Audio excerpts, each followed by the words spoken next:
7-8 kilometre अंतरावर आहे. आता हा पूर्ण असा डोंगर सोडून आम्ही आलेलो इथे मित्रांबरोबर. धरण बघू शकता. 12ही महिने तुम्हाला इथं धबधबा भेटेल बघायला. या धरणाचं पाणी इथे वरती चालू ठेवतात.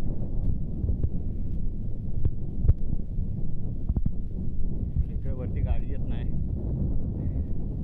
खाली धबधब्याच्या इथं धरणाच्या खालच्या साईडला गाड्या लावून वरती येऊ शकता चालत बघायचं असेल तर.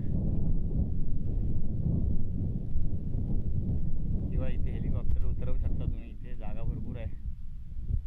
बघा कसं काय जमतंय.